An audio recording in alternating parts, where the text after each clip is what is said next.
अस्सलाम वालेकुम, मैं हूँ शाहजेब खानजादा। इमरान खान की तरफ से असेंबलियाँ तहलील करने के ऐलान के बाद से सियासी गैर यकीनी बरकरार है।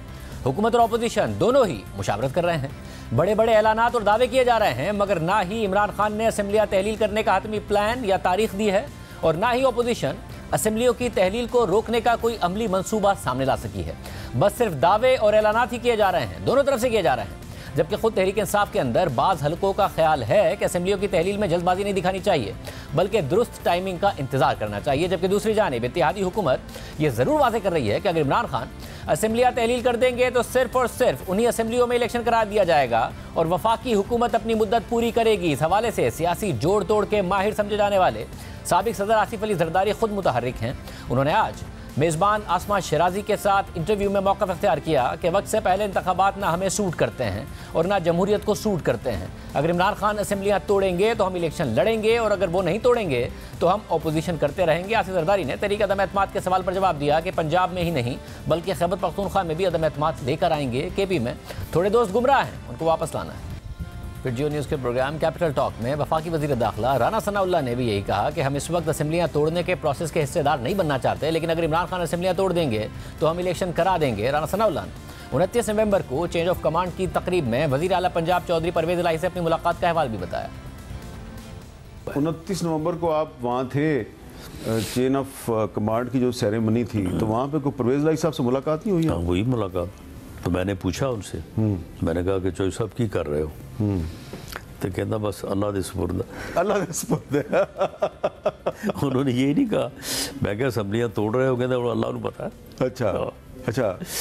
तो उन्होंने मुझे ये नहीं कहा कि मैं तोड़ रहा हूँ। गवर्नर राज में जो आईनी चीज़ें हैं कि उनको पूरा करना, वो मेरा ख्याल है काफ़ी मुश्किल है। तो 232 और 234 को सामने रखें तो गवर्नर राज का इम्कान नहीं, काफ़ी मुश्किल है, काफ़ी मुश्किल है। हाँ। ये अगर कोई ये सोचता है कि हम इलेक्शन से खौफजदा हैं तो ये उसकी भूल है। हम इस वक्त असेंबलियाँ तोड़ने का जो प्रोसेस है उसका हिस्सादार नहीं बनना चाहते। अच्छा, अगर ये तोड़ देगा इलेक्शन करवा देंगे। हम ये नहीं कहते कि इलेक्शन नहीं करवा, अगर तोड़ देगा तो अब इलेक्शन करवा देंगे, बिल्कुल करवा देंगे। और कल हमारे प्रोग्राम में वज़ीर दिफा ख्वाजा आसिफ परवेज़ इलाही से राब्तों से मुतालिक सवाल के जवाब में कह चुके हैं कि सियासी सूरत हाल मुसलसल बदल रही है। मेरे कुछ दोस्त इस काम पर लगे हुए हैं। पंजाब में तहरीक इंसाफ के अरकान हमसे राब्ते में है, वो नहीं चाहते कि असेंबलियाँ तोड़ दी जाएँ। पंजाब असेंबली के उनके मेंबरान के भी राब्ते हमारे साथ हैं कि वो नहीं चाहते कि वो असेंबली के टूटे। वो चाहते हैं कि 8 महीने बाकी गुजारें। वो चाहते हैं कि जो फैसिलिटीज़ जो हैं उनसे छीनी ना जाएं। तो वो उनके बंदे भी राब्ते में हैं। अब देखते हैं कौन किसका दावा जो है वो सही साबित होता है कि किसके बंदे किसके से राब्ते, उनके बंदे हमारे साथ हैं या हमारे बंदे उनके साथ हैं। हाँ साहब, क्या परवेज़ इलाही पर भी किसी ना किसी लेवल पर आप तकिया किए हुए हैं या जरदारी साहब ने कोई राब्ता किया है जिसकी वजह से आपको लगता है कि परवेज़ इलाही साहब ने दावा तो कर दिया है, उन्होंने असेंबलियाँ तहलील करनी नहीं है, क्योंकि अगर आइंदा उनको उम्मीद नहीं है कि वो दोबारा वज़ीर आला इमरान खान साहब बनाएंगे अगर खान साहब जीत गए? सियासी सिचुएशन जो है वो बड़ी फ्लूइड है। कोई मैं ऐसी बात कह दूं कि जो मेरे दोस्त जो है जो लगे हुए हैं इस काम के ऊपर, उनके लिए मैं मुश्किलात खड़ी कर दूं। आप मेरी बात समझ रहे हैं मेरा ख्याल मैं क्या कहना चाहता हूँ। सियासी कशमकश की इस नई सूरत हाल में सबकी नजरें एक बार फिर काफ लीग और चौधरी परवेज़ इलाही पर लगी हुई हैं और इस वक्त चौधरी परवेज़ इलाही इमरान खान के साथ खड़े नजर आ रहे हैं। उनकी आज पहले तहरीक इंसाफ के सीनियर रहनुमा परवेज़ खटक से मुलाकात हुई और फिर बाद में परवेज़ खटक की मौजूदगी में खुद इमरान खान से भी मुलाकात हुई, जिसके बाद चौधरी परवेज़ इलाही ने ट्विटर पर लिखा कि हम इमरान खान के साथ हैं। गलत फहमियाँ पैदा करने वाले पहले की तरह अब भी नाकाम रहेंगे। इमरान खान के कहने पर पंजाब असेंबली तहलील करने में रत्ती भर भी ताख़ीर नहीं होगी। पंजाब असेंबली इमरान खान की अमानत है और ये अमानत उन्हें दे दी है। इमरान खान के हर फैसले का साथ देंगे। अपोजिशन अदम एतमाद की तहरीक का शौक पूरा कर ले, पहले की तरह फिर नाकामी होगी। जबकि मुलाकात के बाद परवेज़ खटक से सवाल हुआ कि क्या परवेज़ इलाही पर इस्टेब्लिशमेंट की तरफ से कोई प्रेशर है, तो उन्होंने जवाब दिया कि इस्टेब्लिशमेंट की कमिटमेंट है कि वो सियासी चीज़ों में हाथ नहीं डालेंगे। परवेज़ इलाही अपनी बात पर खड़े हैं। देखिए, फैसला वही होगा जो इमरान खान कहता है और उसी पर अमल होगा। चौधरी और हम सब एक हैं। परवेज़ इलाही पर कोई प्रेशर है? आप GHQ में गए थे, तकरीब में कोई बैकग्राउंड राब्ते हुए हैं? नहीं, मेरा ख्याल में नहीं। और वो है लेकिन परवेज़ इलाही अपनी बात पे खड़ा है। हाँ। और इस वक्त जो इस्टेब्लिशमेंट है उनकी कमिटमेंट है कि हम पॉलिटिकल चीज़ों में हाथ नहीं डालेंगे। तो मुझे यकीन है कि इंशाल्लाह ऐसे ही होगा। इसके अलावा शाह महमूद कुरैशी की सरबराही में असेंबली की तहलील से मुतालिक तहरीक इंसाफ की आला सतही कमेटी का इजलास भी हुआ है और ज़राए के मुताबिक कमेटी ने इस हवाले से अपनी सिफारिशात तैयार कर ली हैं। कमेटी की अराकीन की जानिब से 20 दिसंबर तक असेंबलियाँ तहलील करने की सिफारिश की गई है। तहाँ पंजाब से ताल्लुक़ रखने वाले कुछ अराकीन ने फौरी असेंबलियाँ तहलील न करने का मशवरा दिया है। ज़राए के मुताबिक इन अराकीन की राय है कि सियासी कार्ड्स खेलते हुए टाइमिंग को मद्देनजर रखा जाए। असेंबलियों की तहलील तब की जाए जब वफाक और दीगर सूबों की असेंबलियाँ तहलील करने के लिए दबाव बढ़ सके। इस वक्त हलकों में तरक्याती कामों के लिए अरबों मालियत के टेंडर्स हो चुके हैं। मुतादिद हुकूमती मंसूबे तकमील के आखिरी मराहिल में हैं। अब अगले चंद दिनों में इमरान खान कमेटी की सिफारिशात और दोनों सूबों के पार्लिमानी पार्टी के इजलासों के बाद असेंबलियों की तहलील से मुताल्लिक हतमी ऐलान करेंगे।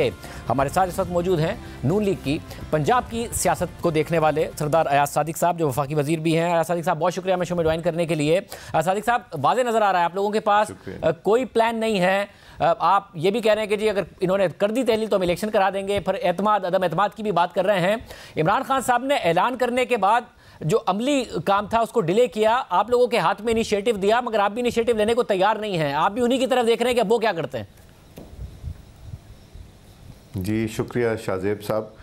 मैं तो एक बात पे हैरान हूँ कि इमरान खान साहब की हुकूमत है पंजाब में और उनकी KPK में है, और अगर वो तहलील करते हैं असेंबलियाँ दोनों सूबाई असेंबलियाँ तो इस्लामाबाद में तो कोई फ़र्क नहीं पड़ेगा। और एक चीज़ याद रहे कि जब वो तहलील करेंगे तो तब भी किस लिए करेंगे कि वो हुकूमत में आना चाहते हैं। तो एक हुकूमत छोड़ के जो वो रिस्क ले रहे हैं उसमें क्या गारंटी उनको कि वो वापस ये जीत के आएंगे या वो इतनी सीटें ले सकेंगे जितनी उनको जहाज़ में रख के और गाड़ियों में लोगों को बिठा के ला के डिलीवर किया गया। वो हालात 2018 वाले तो नहीं है और ना 2018 वाले हैं, और एक केयर टेकर होगी। और जिस तरह आपने ख़ुद कहा कि इस्टेब्लिशमेंट ने तो अब रोल नहीं अदा करना, तो वो जो बैसाखियों की जिनको आदत पड़ी हुई थी उनके लिए आसान होगा। तो इसलिए हमें बड़ी क्लैरिटी है 2-3 चीज़ों की। अगर वो तोड़ेंगे तो हम इलेक्शन में जाएंगे और भरपूर इंशाल्लाह हिस्सा लेंगे और एक न्यूट्रल केयर टेकर बनेगी। परवेज़ इलाही साहब की और अपोजिशन के जो लीडर है उनकी तो आपस में इस पे कंसेंसस नहीं होगी। इलेक्शन कमीशन फैसला कर देगा कि कौन केयर टेकर आएगा, तो वो एक ऐसा केयर टेकर आ जाएगा जो किसी का साथ नहीं देगा। तो बैसाखियाँ ख़त्म हो जाएंगी, फिर इनको अपने बलबूते पे इलेक्शन लड़ना पड़ेगा। तो हमें इस चीज़ की बिल्कुल घबराहट नहीं है। इलेक्शन में हार जीत होती है, और मुझे याद है कि जब मैं 2013 का इलेक्शन लड़ रहा था तो इमरान खान साहब पीक पे थे और मैं इमरान खान साहब के ही अगेंस्ट इलेक्शन लड़ रहा था। पीक पे थे, लोग कहते थे बड़ा मुश्किल इलेक्शन। तो मैं कहता हूँ यार, हर चीज़ इंसान के हाथ में नहीं होती, कुछ अल्लाह ताला के हाथ में होती है और अल्लाह ताला बेहतर करे। तो इससे तो फिर ये वाज़ेह हो गया, तो तब भी लड़ा। इससे तो ये वाज़ेह हो गया ना कि आप लोग इमरान खान साहब ही की तरफ देख रहे हैं कि वो जो भी करेंगे आप आगे से उसका मुकाबला करेंगे। ये जो दावे थे कि उनके कुछ अराकीन राब्ते में हैं और हम इन्हें असेंबलियाँ नहीं तोड़ने देंगे, नहीं तहलील करने देंगे, और या फिर अगर कोई परवेज़ इलाही साहब के साथ सूरत निकालने की कोशिश की गई, वो सब अब ख़त्म हो गया है। अब इमरान खान साहब की तरफ आपकी नज़र है कि तोड़ते हैं तो हम इलेक्शन लड़ेंगे, वफाक में नहीं हम असेंबलियाँ जाने देंगे। देखें, इमरान खान साहब की तरफ देखा जा रहा है असेंबलियाँ तोड़ने के हवाले से, मगर आप भी जानते हैं, मेरा ख्याल है किसी से ढकी छुपी चीज़ नहीं, हम अपनी स्ट्रेटजी भी बना रहे हैं और स्ट्रेटजी उस वक्त डिस्क्लोज़ करेंगे जब वक्त आ जाएगा और देखेंगे कि क्या हमने ये करना है या इनको तोड़ने दें। सो ये सारी चीज़ें अभी फ्लूइड हैं। और जो चौधरी परवेज़ इलाही साहब की बात है, देखें अगली दफ़ा अगर फ़र्ज़ करें खुदा न खास्ता, जो कि मोस्ट अनलाइकली है, वो पंजाब में हुकूमत बनाते हैं, तो क्या वो परवेज़ इलाही साहब को फिर से चीफ मिनिस्टर बनाएंगे? इसके क्या चांसेस मगर हैं? एक तरफ लेने से पहले 10 दफ़ा सोचेंगे भी नहीं। मगर वो तो कह रहे हैं ना कि मैं तैयार हूं, जो भी इमरान खान कहेंगे उनकी अमानत है, क्योंकि परवेज़ इलाही साहब को आगे ये भी तो नज़र आ रहा है कि उन्हें जो 2023 का इलेक्शन है वो किस तरीके से लड़ना है, किसके साथ मिलकर लड़ना है और मोनिस इलाही का फ्यूचर किसके साथ है। तो इसका मतलब है ना कि अगर वो इतना बड़ा रिस्क लेने को तैयार हैं और उन्हें पता है कि वो दोबारा वज़ीर आला नहीं बनेंगे, शायद उस्मान बुज़दार ही बनेंगे अगर तहरीक इंसाफ जीत जाती है, तो वो ये देख रहे हैं कि वो किसके साथ 2023 का इलेक्शन लड़ना चाहते हैं। उसमें भी उन्हें नहीं नज़र आ रहा कि आपके साथ उन्हें वायबल है उनके लिए इलेक्शन लड़ना। देखें, अभी तक तो ये सिचुएशन है कि परवेज़ इलाही साहब के पास ऑप्शन कोई भी नहीं है, और वो या तो वो अपनी पार्टी उनकी लड़ेगी जो कि वो पोजीशन में नहीं है, अगर लड़ेगी तो वो फिर टिकट लेंगे या सिंबल लेंगे तहरीक इंसाफ का और क्यू लीग पे लड़ेंगे, या उनके खिलाफ कोई लोग नहीं खड़े होंगे, उनके जो जितने टिकट होल्डर्स होंगे या जो भी होंगे, सो उनका फ्यूचर उन्हीं के साथ है अभी तक। मगर पाकिस्तान है, हमारे रात को बैठ के खाना खाया, परवेज़ इलाही साहब के घर चौधरी शुजात साहब भी थे, दुआ खैर हुई, दुआ खैर होने के बाद सुबह हालात चेंज हो गए, तो ऐसा भी तो कुछ हो सकता है। ये तो पाकिस्तान है, यहाँ तो हर आखिरी मिनट तक कुछ ना कुछ हो सकता है। 24 घंटे नहीं गुजरे थे दुआ खैर में जब परवेज़ इलाही साहब को चीफ़ मिनिस्ट्री ऑफ़र की थी, और मेरा ख्याल है दोपहर 2 बजे तक हम उठे, रात को उनके घर से कोई 11-12 बजे उठे होंगे, और वो जरदारी साहब के घर रात को फल फ्रूट लेके 12:30 बजे गए, और दोपहर 2 बजे टोटल चीज़ें तब्दील हो गई थी। तो ये पाकिस्तान है, पता नहीं क्या कुछ हो जाए। सब जाहिर है ये माजी करीब का किस्सा है, माजी बईद का किस्सा भी नहीं है। ये सारे हालात वाक़यात हुए, मगर आखिर में वो इमरान खान की तरफ चले गए और फिर वो बन गए वज़ीर आला। तो आप अगर उन्हें इस बात की तवक्को कर रहे हैं कि अगर वो माजी में बदल गए थे तो दोबारा भी बदल सकते हैं, तो ऑफर क्या कर रहे हैं? क्या सिर्फ कंटिन्यूटी ऑफर कर रहे हैं कि जी आप रहें बेशक वज़ीर आला, या फिर आगे का भी कुछ ऑफर कर रहे हैं? शाहजेब साहब फंसाने की आप कोशिश कर रहे हैं, मैं कुछ भी नहीं कह रहा। मैं ये भी नहीं कह रहा कि हमने ऑफ़र किया, ना मैं ये कह रहा हूँ कि नहीं ऑफ़र किया, मैं वो भी नहीं कह रहा। मैं तो ये कह रहा हूँ पाकिस्तान है, यहाँ कुछ भी हो सकता है, और आप भी जानते हैं ये तो चंद माह पुरानी बात है, तो ये कुछ भी हो सकता है और किसी वक्त भी हो सकता है। सब मैं अगर तो आपकी इस बात पर यकीन कर लूँ कि आपने कुछ भी नहीं ऑफ़र किया, तो इस बात पर यकीन कैसे कर लूँ परवेज़ इलाही साहब का ट्रैक रिकॉर्ड देखते हुए कि वो बगैर किसी ऑफ़र के ही आपकी कोई भी ख्वाहिश पूरी कर देंगे और इमरान खान साहब से फासला इख्तियार कर लेंगे? नहीं शाहजेब साहब, मैंने कहा है कि हो सकता है किया, हो सकता है ना किया। मैं ये नहीं कह रहा कि किया है हमने, मैं ये भी नहीं कह रहा कि नहीं किया। सारी फिर मुझे ये बता दीजिए, आपने कहा ना कि इमरान खान साहब अपनी हुकूमतें गिराकर वापस क्या कर लेंगे? ज़्यादा अगर वो जीत गए तो खैबर पख्तूनख्वा और पंजाब में हुकूमत दोबारा बना लेंगे, मगर मसला है ना कि कोई 65% वो कह रहे हैं कि कैसे करा पाएंगे आप दोबारा इलेक्शन, और फिर अगला इलेक्शन अगर वो जीत गए तो आप पंजाब में और खैबर पख्तूनख्वा में जो वफाकी इलेक्शन लड़ रहे होंगे वो उन्हीं की हुकूमत के तहत लड़ रहे होंगे। आप डस्का में एक एक्सपीरियंस कर चुके हैं क्या हुआ था, तो आप इस काम के लिए तैयार हैं? इमरान खान साहब के लिए लूज लूज सिचुएशन कैसे है? अगर उन्हें नजर आ रहा है वो दोबारा जीत के हुकूमत बना लेंगे और 2023 का इलेक्शन उनकी हुकूमतों के मातहत होगा? बिल्कुल हम बना लेंगे। जो डस्का में हुआ तब तक उनको सपोर्ट थी, कुछ ना कुछ सपोर्ट थी, और बैसाखियाँ इस्तेमाल हो रही थी, अब नहीं होंगी। फिर ये देखें ना, फेडरल गवर्नमेंट इंटैक्ट है, सिंध गवर्नमेंट इंटैक्ट है, बलूचिस्तान गवर्नमेंट इंटैक्ट है, गिलगित बल्तिस्तान इंटैक्ट है, आज़ाद कश्मीर इंटैक्ट है, तो 2 असेंबलियाँ चली गई हो, इलेक्शन हो जाएगा, ऐसी कौन सी बात है? सब और जब इलेक्शन की पूरी एक्सरसाइज हो जाएगी, जो आपने कहा ना कि बैसाखियाँ चली गई हैं, आप बैसाखियों का एक तो ये कहते थे कि इनकी हुकूमत चला रहे हैं इमरान खान साहब की, दूसरा आप ये भी कहते थे ना कि बैसाखियों की वजह से तो इनकी पार्टी बनी है, जोड़ तोड़ कर पार्टी बनाई गई है, बैसाखियाँ हटेंगी तो पार्टी भी टूट जाएगी, हुकूमत भी जाएगी। हुकूमत चली गई, पार्टी नहीं टूट रही है, यानी जो बल्ला है उसका टिकट बिक रहा है, इसलिए नहीं पार्टी टूट फूट का शिकार हो रही है। देखें, पार्टी टूटी तो 20 मेंबरान उनके आके बैठे हुए हैं आजकल, यहाँ बैठे हुए हैं, और उनके जिस तरह एलाइज थे, आपको याद है MQM उनके साथ एलाई था, आपको याद है बाप पार्टी उनके साथ थी, आपको साथ है अख्तर मेंगल साहब उनके साथ थे एक ज़माने में।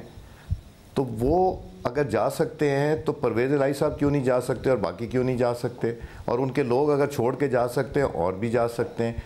तो वो सिचुएशन जो है वो मतलब मुझे तसल्ली है, मैं जिसको कहते हैं ना शाहजेब साहब, मैं ठंड में बैठा हुआ हूँ, और मेरा ख्याल है हमारी पार्टी भी काफ़ी ठंड में, और पीपल्स पार्टी का जरदारी साहब से मुलाकात हुई, तो इंशाल्लाह घबराने की कोई बात नहीं है। सब तो फिर मुझे बताइए, जो ठंड है, इलेक्शन लड़ता है, वो जो ठंड है वो इस बात की है कि इन्होंने असेंबलियाँ तहलील करनी नहीं है, ये सिस्टम 2023 अगस्त तक चलना ही चलना है, या इस बात की है कि तहलील कर भी दी तो हमारी वफाकी हुकूमत को कोई फ़र्क नहीं पड़ना है, हमने इलेक्शन लड़ना है और इलेक्शन में कामयाबी के लिए आप उम्मीद है? किस बात की ठंड है एग्जैक्टली? जी ठंड एक तो इसकी है कि वफाकी हुकूमत इंशाल्लाह कहीं नहीं जाएगी।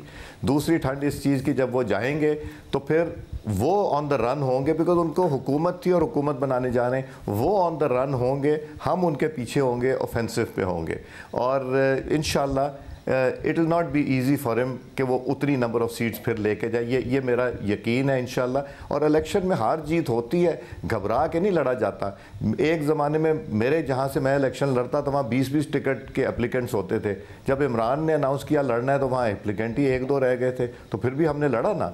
मैंने भी लड़ा 2015 का बाई इलेक्शन, आपको पता है कितना मुश्किल बाई इलेक्शन था। ये जो नया बयानिया है आप लोगों की तरफ से कि हम लड़ेंगे इलेक्शन, कर दें तहलील, हम मुकाबला करेंगे, या कि इस वजह से है कि एक तासुर जा रहा था, जैसे नून लीग इलेक्शन से भाग रही है और तहरीक इंसाफ ये तासुर बना रही थी, उस तासुर को जाहिर करने के लिए आप कह रहे हैं कि जी हम लड़ेंगे इलेक्शन, हम नहीं भाग रहे इलेक्शन से? नहीं। अगर तहलील करते हैं तो क्या करेंगे हम? वो जिस तरह लॉन्ग मार्च हुई थी कि आज चले फिर रुके फिर चले फिर लेफ्ट चले गए, फिर हम इस तरह का इलेक्शन नहीं लड़ेंगे, हम पूरा डट के इलेक्शन लड़ेंगे। बहुत शुक्रिया। आयाज सादी साहब हमारे साथ मौजूद थे, वो कह रहे हैं कोई घबराने की बात नहीं है, हम मुकाबला करेंगे और इमरान खान साहब की बैसाखियाँ नहीं हैं तो उन्हें कामयाबी नहीं मिलेगी। परवेज़ लाई किसी भी तरफ जा सकते हैं, एक्टिव हैं। आसिफ ज़रदारी साहब इंटरव्यू भी दिया है उन्होंने, पीपल्स पार्टी क्या कर रही है और क्या सोच रही है, इस पर बात करते हैं ब्रेक के बाद। पीपल्स पार्टी के रहनुमा कायरा साहब हमारे साथ मौजूद हैं। कायरा साहब बहुत शुक्रिया। कायरा साहब ऐसा लग रहा है कि नून लीग के पास भी कोई हिकमत अमली नहीं है, अब वो भी कह रहे हैं कि जी इलेक्शन होगा हम करा देंगे, वफाकी हुकूमत रखेंगे।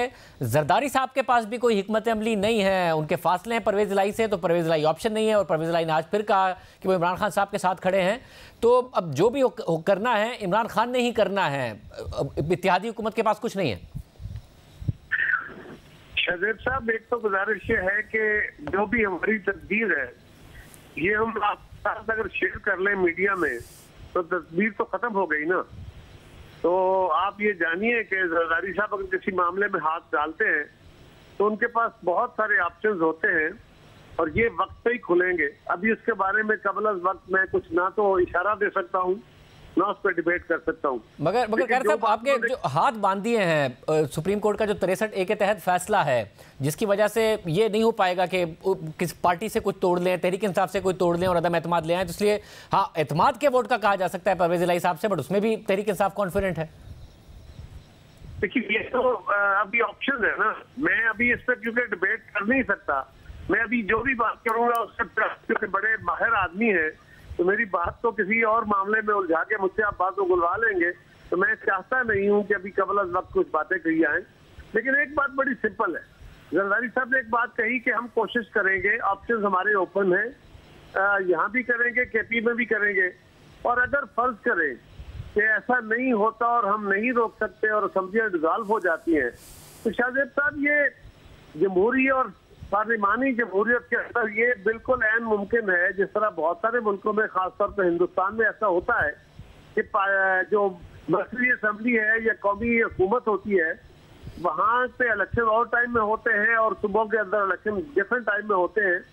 ये पाकिस्तान में कभी तजर्बा हुआ नहीं, लेकिन तजर्बा कभी न कभी पहली दफा तो होता है, तो फिर ये तजर्बा पहली दफा ही सही हो जाएगा। सब वहाँ पे एक तो केयर टेकर सेटअप का निज़ाम नहीं है, हमारे यहाँ तो केयर टेकर सेटअप आता है, उसके बावजूद हम देख रहे हैं कि मुसलसल धांधली के इल्ज़ामात लगते ही रहते हैं। तो अगर केयर टेकर नहीं होगा तो कैसे होगा सारा का सारा मामला? अगर पंजाब में और खैबर पख्तूनख्वा में तहरीक इंसाफ का दावा है उनकी हुकूमत होगी। देखिए ये तो फिर कुछ चीजें वो हैं जो अगर लॉ में क्लैरिटी ना हो तो शाहजेब साहब आप तो पाकिस्तान की तारीख का बड़े अच्छे तालिब इल्म है, आप बेहतर जानते हैं कि जहाँ क्लैरिटी नहीं होती वहाँ नए रूल्स बनते हैं और कभी कभी ये भी होता है कि अदालतें उसके रूल्स तय करती है, तो फिर एक नया हमारे पास एक नया तजर्बा आ जाएगा। ये बात आपकी दुरुस्त है। हमारे जहनों में अभी क्योंकि एक ही वक्त में होने वाला इलेक्शन हमारे जहनों में है, लेकिन अगर एक नई सूरत हाल बनी तो समाज भी, सियासत भी और कानून भी हर सूरत हाल के अंदर अपने आप को एडजस्ट करता है। उसके लिए फिर नई तरह डाली जाएगी और ये ऐसा कोई जो हल ना हो पाए। कह रहे साहब ज़ाहिर इमरान खान साहब ने ये कह दिया कि वो असेंबलियाँ तहलील कर देंगे, की नहीं है, और ज़ाहिर वो भी टाइम बाय कर रहे हैं, तो ये वाज़ेह नहीं नज़र आ रहा है कि वो चाहते हैं कि उन्हें इंगेज किया जाए। ज़ाहिर वो अपना जो तर्ज अमल है उसे नहीं बदल रहे हैं, जो तनकीद का पहलू है उसे नहीं बदल रहे हैं, बट चाह रहे हैं कि उन्हें इंगेज किया जाए। मुझे याद है जब ताहिरुल कादरी साहब आपके दौरे हुकूमत में इस्लामाबाद आए थे, उनका बहुत जारहाना रवैया था, तनकीद के लिए उनका अल्फाज का जो चुनाव था वो भी कैसा था, मगर आप भी उन लोगों में शामिल थे जो गए, जिन्होंने उनको इंगेज किया, बात की। क्या पीपल्स पार्टी किसी न किसी सतह पर समझ रही है या हुकूमत से कह रही है कि इंगेज कर लेते हैं इमरान खान साहब को? शाहजेब साहब हम तो कभी भी एंगेजमेंट के खिलाफ नहीं है, हम कभी भी इससे मुफर नहीं कर रहे। आपको याद होगा कि जब इमरान खान साहब प्राइम मिनिस्टर बने, हमने तब भी कहा था कि इस वक्त हमें जरूरत है इकट्ठे मिलकर चले, कदम बढ़ाओ, नवाज शरीफ इमरान खान हमारे साथ है। ये बिलावल साहब ने कहा था, जरदारी साहब ने कहा था कि इकट्ठे मिलके हम एक वे फॉरवर्ड डिजाइन करें, क्योंकि पाकिस्तान के गंभीर मसाइल हैं। और प्राइम मिनिस्टर ने, उस आज के प्राइम मिनिस्टर शहबाज शरीफ साहब ने कहा था कि हमें चार्टर ऑफ डेमोक्रेसी नहीं, अब चार्टर ऑफ इकोनॉमी की तरफ भी देखने की जरूरत है। लेकिन उसके जवाब में हमें गालियां पड़ती रही। उसके बाद और कहा कि हम एनआरओ मांगते हैं। उसके बाद जब हमारी गवर्नमेंट आई तब भी हमने कहा, आज भी हम कहते हैं, सिर्फ एक बात है, डॉक्टर ताहिरुल कादरी साहब ने मुज़ाकरात के लिए किसी शर्त का इजहार नहीं किया था, मुतालबात रखे थे। और मुतालबात ऐन जमहूरी होते हैं, मुतालबे रखना उनका हक है। मैं हमेशा हर प्रोग्राम में कहता रहा हूं कि इमरान खान साहब शर्तों से डेडलॉक आते हैं। आप अपना मुतालबा रखिए, एक नहीं 10 रखिए, हम भी आपसे कुछ बातें करेंगे। लेट्स सिट डाउन और फिर इलेक्शन के लिए डेट देना। शाहजेब साहब, 4 महीने 2 महीने पहले इलेक्शन हो जाएगा तो क्या क़यामत आ जाएगी, बाद में हो जाएगा तो क्या क़यामत आ जाएगी। लेकिन अगर आप अपनी कंडीशनलिटीज बनवाएं, शर्तें बनवाएं, तो ये पॉसिबल नहीं होता जमहूरियत के अंदर, क्योंकि उसके माने बड़े गलत होते हैं।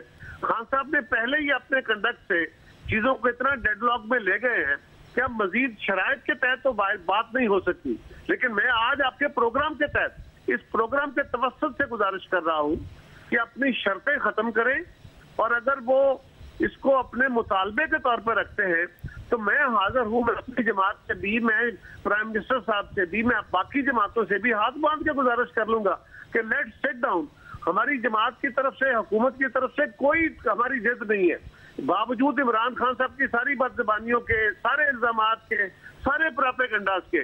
आज भी डेमोक्रेसी डायलॉग के जरिए आगे बढ़ेगी शाहजेब साहब, डेडलॉक के जरिए आगे नहीं बढ़ेगी साहब। और अगर उन्होंने असेंबलियाँ तहलील कर दी तो आपको लगता है कि आप सर्वाइव कर सकते हैं हुकूमत में? जो ज़ाहिर है इस वक्त तो हुकूमत कह रही है कि हम सर्वाइव करेंगे और आप करा लें इंतखाबात, बट जो एक अदम इस्तेहकाम आएगा, एक पूरा इलेक्शन का प्रोसेस साइकिल शुरू हो जाएगा, एक बड़े सूबे में, एक खैबर पख्तूनख्वा में, आपको लगता है कि सर्वाइव कर पाएगी हुकूमत इन हालात में?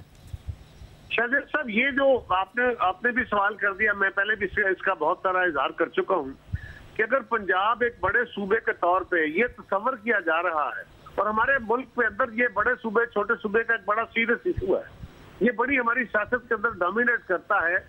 ये कैसे मुमकिन होगा कि पंजाब अगर अपनी असेंबलियां डिसॉल्व करने में कामयाब हो जाता है तो पंजाब का ये फैसला सिंध को मजबूर करे, उसको इम्पोज करे अपनी विल? तो ये पॉसिबल नहीं है, हम इसकी बिल्कुल इजाजत नहीं देंगे। ये कैसे मुमकिन होगा कि बलोचिस्तान को छोटे सूबे के तौर पे हम उसके ऊपर अपनी विल पे इम्पोज करें कि जी 2 सूबों में इलेक्शन अगर हो रहे हैं तो आप भी इलेक्शन कराएं? ये एक नया तजर्बा होगा, ये बड़ा गलत तस्वर है। और अगर इस तस्वर को इम्पोज किया गया तो जो सूबाई महरूमी का और सूबाई खुदमुख्तारी का, और आपको पता है ये जो इस वक्त तक हमारे यहाँ कौम परस्ती के रुझानात का एक अमल है, इसको बहुत तकवीत मिलेगी। और हमारे यहाँ बहुत सारी फाल्ट लाइन्स ऑलरेडी इस लाइन पर मौजूद है, इसकी कोई गुंजाइश नहीं है और हम इसको कभी अलाउ नहीं करेंगे। बहुत शुक्रिया कमरुज़्ज़ा बकैरा साहब की गुफ्तगू आपने सुनी। आखिर अंदर हो क्या रहा है जिसका हुकूमत भी कह रही है, पीपल्स पार्टी भी कह रही है, नून लीग भी कह रही है कि कुछ चीज़ें हैं जो हम बता नहीं सकते हैं, कुछ है भी या कुछ नहीं है, आपके सामने रखेंगे एक ब्रेक के बाद। प्रोग्राम में दोबारा खुशामदीद नाजरीन। इस वक्त पीडीएम के पास कोई हिकमत अमली है या नहीं है, तहरीक इंसाफ क्या सोच रही है? आसमा शराजी साहिबा और शराज इकबाल हमारे साथ मौजूद हैं। आप दोनों का बहुत शुक्रिया। आसमा, आपने इंटरव्यू किया जरदारी साहब को, अब जरदारी साहब नो कॉन्फिडेंस की भी बात कर रहे हैं, परवेज़ इलाही से दूरी की भी बात कर रहे हैं, फिर कह रहे हैं कि अगर ये तहलील करेंगे तो हम इलेक्शन लड़ेंगे, वफाक में हुकूमत नहीं तहलील करेंगे। कोई हिकमत अमली है या इमरान खान की तरफ से इनिशिएटिव ही का इंतज़ार कर रहे हैं? मेरा ख्याल है कि अभी तो पूरा इंतज़ार ये है कि इमरान खान साहब असम्बलियों की तहलील का ऐलान कब करें, और इस बात का उनको पूरी तरह से यकीन है कि असम्बलियों की तहलील का ऐलान नहीं किया जाएगा।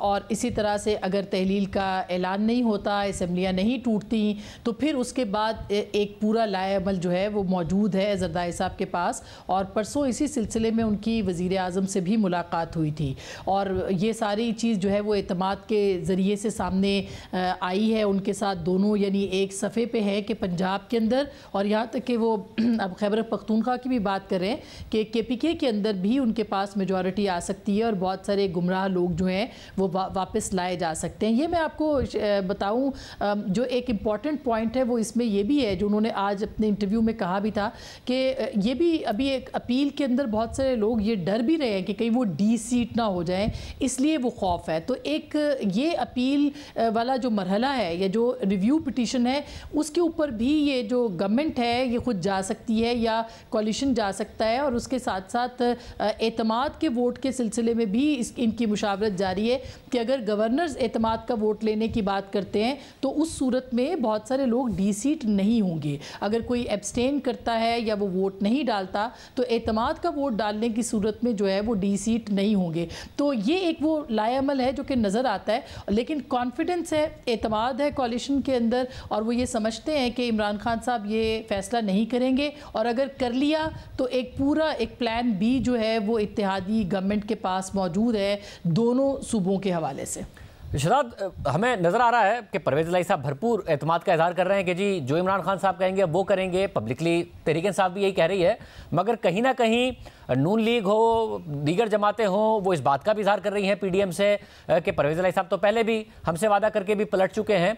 तो ये जो एतमाद का इजहार है तहरीक इंसाफ का परवेज़ इलाही साहब पर, वो अंदर भी इतना ही एतमाद है क्योंकि अनाउंस कर दिया इमरान खान साहब ने, इनिशिएटिव नहीं ले रहे हैं। जी बहुत शुक्रिया शाहजेब। देखिए, पहले तो FN बट्स का सवाल है ना, जो PDM भी कह रही है और वो समझते हैं कि शायद पाकिस्तान तहरीक इंसाफ असेंबली तहलील नहीं करेगी, तो हम इस पर बाद में आते हैं। लेकिन जो वैसे एक रिएक्शन आया है PDM जमातों का और पीपल्स पार्टी का, वो बहुत ही अजीब था और ऐसा लग रहा है कि बिल्कुल बैकफुट पे नजर आए, क्योंकि पहले बड़े एतमाद के साथ कहते थे कि ये 2 असेंबलियाँ इनके पास हैं, PTI के पास, ये तहलील कर दें तो मुल्क में जनरल इलेक्शन हो जाएगा, हम भी इलेक्शन के लिए तैयार हो जाएंगे, हम कौमी असेंबली डिसॉल्व कर देंगे।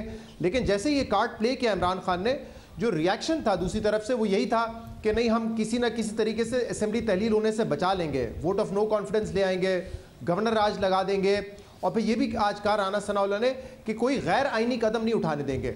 जैसे वोट ऑफ नो कॉन्फिडेंस आइनी इकदाम था, उसी तरह असेंबलियाँ तहलील करना आइन में मौजूद है, चीफ मिनिस्टर का इख्तियार है जिसको फॉलो करना है गवर्नर ने 48 घंटों के अंदर, अदरवाइज जो असेंबलियाँ हैं वो खुद तहलील हो जाएंगी। तो ये बड़ा बैकफुट पे नजर आए।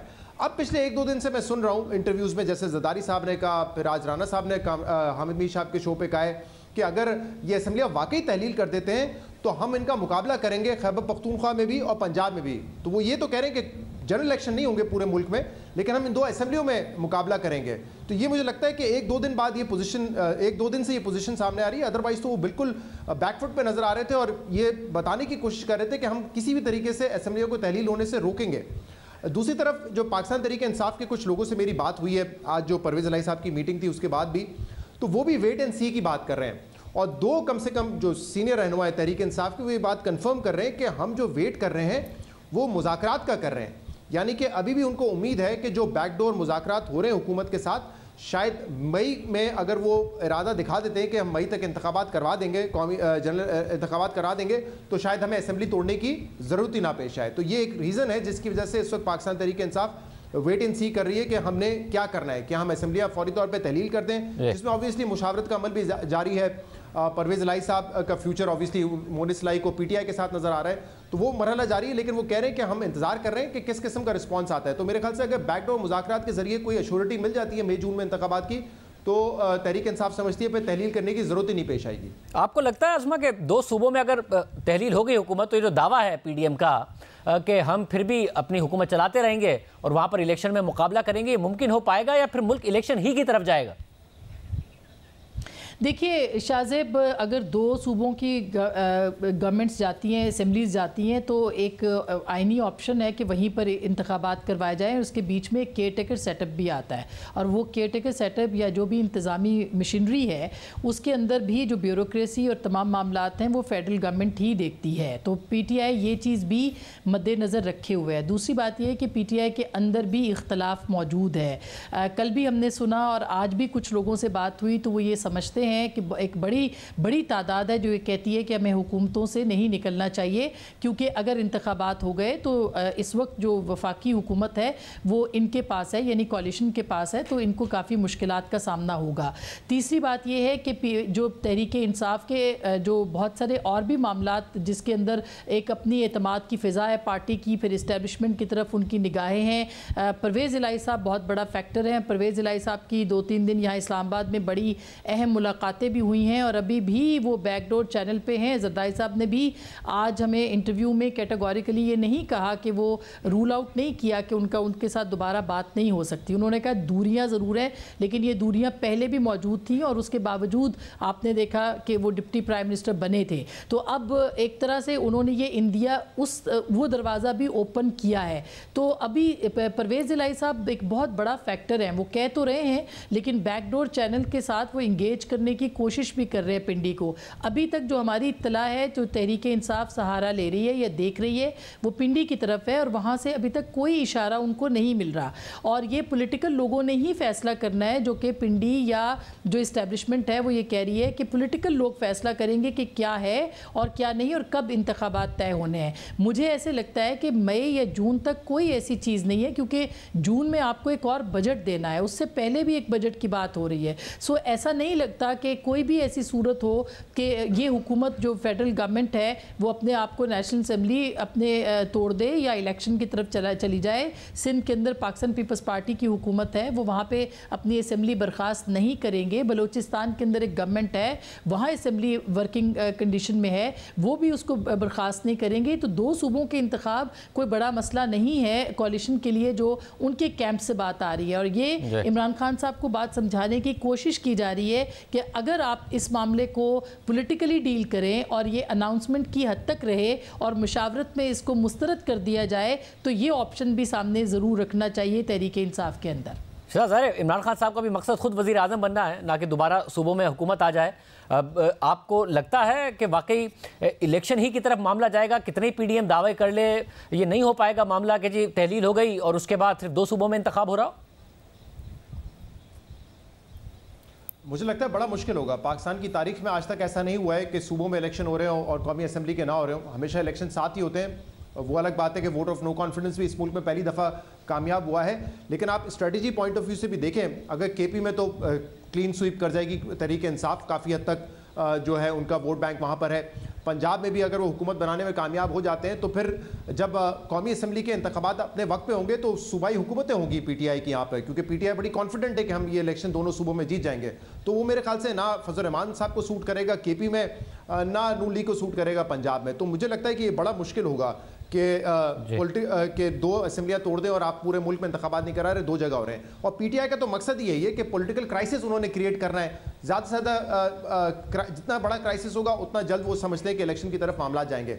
लेकिन जो परवेज़ इलाही वाला मामला है शाज़ेब, देखें ये बात ठीक है, पहले वो डिप्टी प्राइम मिनिस्टर बन चुके हैं और बड़े अच्छे उनके ताल्लुकात रहे हैं ज़रदारी साहब से, लेकिन इस वक्त काफ लीग में जो शॉट्स कॉल कर रहे हैं वो मुनिस इलाही साहब हैं।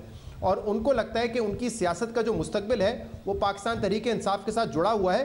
ख़ास तौर पे वोट ऑन नो कॉन्फिडेंस के बाद जो स्प्लिट हुआ है फैमिली में, और सालेक और जो कुछ लोग जो चौधरी शुजात हैं, सालेक हुसैन है, वो जब वहाँ पे चले गए नून लीग के साथ, तो ये बड़ा मुश्किल होगा कि मुनिस इलाही अब जो है कोई ऐसा फैसला करें जिसमें उनको नून लीग के साथ एक अलायंस बनाना पड़े, क्योंकि वहाँ पे उनकी कोई कद काट नहीं रहेगा, उनकी कोई हैसियत नहीं रहेगी। और इस वक्त भी जो मामला है, मेरे ख्याल से परवेज़ इलाही साहब को पता है कि अगली हुकूमत अगर PTI की आती है पंजाब में तो चीफ मिनिस्टर तो नहीं बन सकेंगे। तो जिस बात पर वो नेगोशिएट कर रहे हैं वो ये है कि अगली सीट एडजस्टमेंट क्या होगी। इस वक्त 10 उनकी पंजाब असम्बली में सीट है, आई एम श्योर वो उससे ज़्यादा डिमांड करेंगे ताकि जब भी PTI हुकूमत बनाए पंजाब में, बेशक चीफ मिनिस्टर परवेज़ इलाही या फिर काफ लीग का ना हो, लेकिन वो इस पोजीशन में हो कि वो PTI अलायंस के बगैर, उनके अलायंस के बगैर हुकूमत कायम ना कर सके। तो मेरे ख्याल से इस वक्त जो बातचीत हो रही है काफ लीग की, वो इस पर भी हो रही है कि अगर हम इलेक्शन में जाते हैं, असम्बलियाँ तोड़ते हैं, तो कितनी सीटें PTI हमारे साथ सीट एडजस्टमेंट करने के लिए तैयार होगी, ताकि जो भी अगली हुकूमत बने उसमें PTI हुकूमत का खास हिस्सा रहे। काफ़ी बहुत शुक्रिया, गुफ्तगू आपने सुनी। आज के प्रोग्राम में इतना ही, इजाज़त दीजिए, अल्लाह हाफ़िज़।